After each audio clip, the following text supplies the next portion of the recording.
Live. I'm Josh Fenton, CEO and co-founder. It is not the sunniest day here in Rhode Island, but hopefully it'll break. Tomorrow's supposed to be a little rainy, Thursday a little sunny. So we'll take what we can get. Let's jump over to the Director of the Department of Health, James McDonald. How are you, sir, today? Josh, I'm doing great. Happy Tuesday to you, and thanks for having me back. Oh, we enjoy it very much. Let's talk about it. We've got a lot of sort of COVID news, and I kind of want to run through these rapid fire. Maybe the one that is the least popular is that there looks to be these two new subvariants, BA4 and BA5, emerging out of South Africa. It's increasing the rate of infection there, and it is also increasing the hospitalizations in that country. Of course, Omicron came out of South Africa and kind of shook up the world. What's your thought about this early data and what we need to be thinking about? Yeah, it is interesting. It's interesting how Omicron has all these little relatives, if you will. Like, in other words, previous variants have just sort of gone away and there's been a new variant, but Omicron seems to be the one that actually is having, subvariants. So that's interesting. We're seeing not just what's going on in South Africa, which we're paying attention to. I think it's still too early to know what to do with that. I'm following more closely what's going on in upstate New York with the BA2121. Again, another Omicron subvariant. These are things that are out there. Right now, though, I think the main point is this, is if you're up to date in your vaccine, you've been boosted, you're in pretty good shape there. And I think the other thing to remember is, it's a treatable disease. The Pacslovid, that antiviral medication, you get that start within 5 days. If you test positive, people do really, really well. So it's really a preventable, treatable disease. So a lot of stuff that we're watching, but the Pacslovid, that isn't being affected by variants. That's still going to work for people. So I think that's a plus for us right now. What is the availability of that? You hear sort of mixed stories about doctors really having to hustle to find treatment for their patients. How available is it? And is there a direct clearinghouse at the Department of Health that physicians and patients can call to get up-to-date information of how to get access to it? Yeah, so it's much more available now than it was when it first came out. But just to give you a point of reference, about 5 weeks ago, about 221 people got treated with Paxlovid. Now it's well over 500 per week are getting treated. So you're seeing it's really more than doubling over that 5-week period. So it's much more available now. What we're seeing is, we started in like 9 pharmacies. Now it's in almost all the pharmacies across the state. So what used to be a challenge should be getting a lot easier now for people. We do a lot of continuing medical education with our healthcare providers every other Wednesday. I've got another one coming up this Wednesday with healthcare providers. Talk more about Paxlovid, where it is, how to find it. We send them updates on where to find it. There's a federal website that actually shows you which pharmacies have it and how much they have in stock. So right now, we're in a much better place with the Paxlovid, that oral antiviral, than we were even 5 weeks ago. Okay, let's jump over to the new numbers. I don't want to say things are in any way surging or spiking, but maybe creeping. Hospitalizations were down to about 30. Now they're up to 60 as of yesterday's report. And also the transmission rate, which had gotten down to below 100, is now back up to, I want to say, around 315. Talk about those two numbers. Those are sort of the two key numbers that you're tracking at the Department of Health now. And when you see those increases, what triggers, what do you put into effect, and where's the worry zone? What number is it that says, ring the bell, we've got to take a different action? Yeah, so I think you're going to see, this is a little bit like being on a kiddie ride roller coaster. We're going to see little bumps and dips. Kiddie ride roller coaster, you'll see it, but there's not going to be the thrill in it. I think what we're going to see is this going on for the next several weeks. Quite frankly, I expect our cases are going to peak around May 21st. I think your hospitalizations are going to peak around Memorial Day weekend, but you're not going to see peaks that challenge your system more than it's already challenged. Right now, I don't foresee us, coming out and saying, big thing, time to ring the bell. I do think what you might look for is, you're probably going to hear us say, when our prevalence gets higher, we might be recommending you put a mask on indoors. One of the things I've been doing during the pandemic, even when we're in a good shape like we are now, is if I'm in a crowded indoor place or a healthcare setting, I'm wearing a mask. As you see us getting cases that go higher and a little more stress to our system, you might hear us at the Department of Health saying to everybody, it's time to bring those masks out. So that's what I would think you'd listen for. I think one of the things I want to remind people about, though, is that, if you haven't gotten around to getting that booster vaccine, which the majority of Rhode Islanders have not done that yet, this is a good time to prepare your body for what's inevitable. You're going to see these peaks from time to time. So I think that vaccine is a really good idea. Doctor, if you're traveling, you're going on a flight across the country, down to Florida, whatever it might be. I know the the FAA has removed that. A federal judge has ordered the removal of the requirement to wear a mask on flights. Would you wear a mask right now if you were flying down to Florida? I sure would. And quite frankly, I am going to be flying in early June. My wife and I are going on a vacation with our kids, a long overdue vacation, by the way. But I'm going to be wearing a mask, not just because I don't want to deal with the nuisance of COVID, but I'm going on vacation. I don't want to get anything. I don't want any cold from anybody. I don't want anything. And, quite frankly, on a plane, they pack you in pretty tight because I don't sit in first class. I don't afford that kind of stuff. So I'm going to be wearing a mask, and I recommend people do that as well. If you're on a plane, just go ahead and protect yourself. That way you get to enjoy your vacation and not be sick. Doctor, you're, of course, still going to be Skyping in to GoLocal Live while you're on vacation, right? Of course. Who wouldn't be, Josh? Who wouldn't be? I mean, hoping to.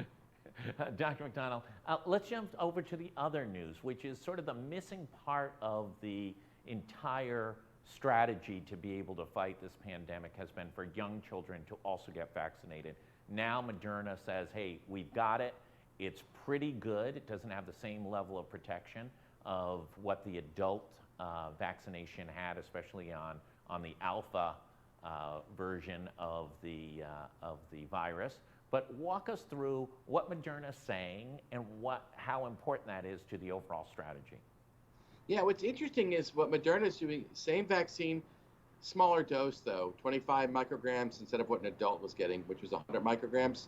So it's a smaller dose, but they're showing some decent information. And so it would be nice to have something to offer, little kids. And I think this is one of those things where this has been missing. And part of why it's important to get our young ones done, it's kind of the same strategy as when you vaccinate little ones against flu. You really don't want to see the infection go throughout the house so mom, dad, grandma, grandpa aren't being infected. I think one of the other things is, the kids have done really well during the pandemic for the most part, but there have been kids in the hospital. There have been kids who passed away. And these are things that we just want to prevent. So we're looking forward to a vaccine for kids, and we'll see what's happening here. But I'm encouraged by what Moderna's got to say. And, Pfizer's got something to say, too. So we'll see what they have to say. But, there's going to be some meetings of the Food and Drug Administration coming up very soon. I'm looking forward to hearing what we learn together.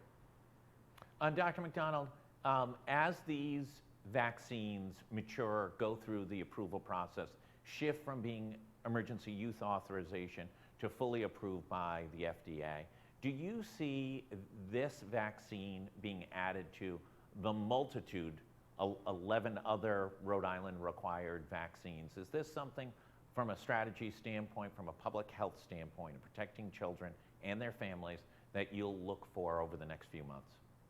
I think a lot of health departments across the country are going to look at this same question. And I'm going to be asking other state health departments what they're doing on this thing as well. One of the things I recognize is a very emotional issue for a lot of people. And, I want to just look at the science. Can I just jump in there? Yep. Why? Why is it such an emotional issue? Yeah, why is this an emotional issue? I got vaccinated 87 times as a kid. I don't think anybody asked a single question. The doctor said, here's what you need to get vaccinated. You got a shot. When you were little, you cried. When you were older, you didn't. I don't even, for 1 second, begin to understand why this is an emotional discussion. Let me unpack that a little bit for you, because I think we have to look at where the population is. The population's really gone through this really significant trauma. But quite frankly, like I can tell you as a practicing pediatrician, when I talk about this in the office with my patients, I'm surprised how many aren't getting the vaccine. And quite frankly, it's not the science. They've heard from non-experts about what they're hearing. And the bottom line is, I think it's something that we have to let the public kind of use their voice. We have to hear what their concerns are. But I want to answer their concerns, because I think the public's tired of things being done to them. I think they want to do things with us. And I can tell you as a public health physician, public health works better when we do things with you. So I think, a lot of states are going to be looking at this mandate question for schools, because we need schools to be open. We need teachers to feel safe. We need people not to be sick and miss school, because that's still the big issue is kids are going to miss school from this. And when you look at other vaccines, this would fit right in. So it's something we're going to look very closely at. Yeah, it is perplexing. My cousin Louis told me that I shouldn't vaccinate the kids. I'm not sure I'm going to cousin Louis for the medical expertise. I think that whole vaccination thing seemed to work pretty well. We seem to get rid of a lot of terrible diseases that used to kill small children. I don't know. Well, It's beyond me. Josh, that's exactly right, though. One of the things we speak from is the position of convenience and privilege. Like, we aren't talking about kids who have had a problem with polio. We don't talk about kids who have a problem with measles. We don't talk about kids who had Haemophilus influenza type B meningitis and all the vaccine preventable diseases. But I can tell you, as an older pediatrician, and I am older, I've seen all these things, and I've seen how bad it can be. Vaccines brought us a lot of ways, so it's hard sometimes to hear people when they're speaking against this. But I find if we answer questions, that's the best I can do. It's about partnership with the Department of Health. We want to be positive, help people with the information, give them the tools they need to make the decisions that are best for them. Dr. McDonald, last question. As we go through this, and it seems like we're all praying that the worst we've gone through the worst. What is it? How do you measure sort of the recovery? How do you start to analyze? How do you learn from this entire 2-year process? And then how do you report on it? Not only the numbers, those who were infected, those who went to the hospital, those who died, long haulers, mental health impacts, all these other subcategories of impacts in which, the community's been impacted. Yeah, and Josh, you're exactly right. It's not just those who've recovered, but we have to worry about those who have not recovered. And those who just suffered from long COVID, that's a group that's important. I think the other things, too, is we can't look at the pandemic as just like it was an isolated event. It was part of a syndemic. We still have this overdose epidemic. We have this significant behavioral health crisis going on in our country. And oh, by the way, healthcare staffing is still a big issue. And we have to solve the healthcare staffing issue. But it really gets to even larger issues, Josh, which is so often I think we're trying to cure the disease in front of us, and yet we're not focusing on preventing all these other things, because so much of what ailed us in the pandemic could be solved if we prevented underlying disease in the United States. As a country, we need to look in that direction. We need to get serious about our obesity crisis in this country. We need to get serious about getting people proper food, proper nutrition, and we need to work on other things like, stopping people from smoking, finding ways for people to get, a positive life experience, improve their social determinants of health. These are large issues, but this is one of those things where it's now more true than ever. An ounce of prevention is way more valuable than a pound of cure. And this is where I wish the country would head, quite frankly. Dr. McDonald, great words. Appreciate you taking the time, as always.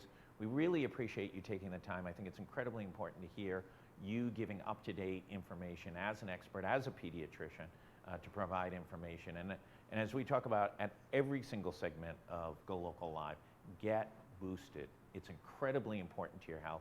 It's incredibly important to your mental health, that when you go out to a restaurant or go to an event and you feel protected, you feel so much better about it. Protect your family and friends. Listen, everybody, stay safe. Enjoy this weather. It's going to get better as the week goes along. And we appreciate Dr. McDonald for taking the time. Thanks, everybody. Stay safe.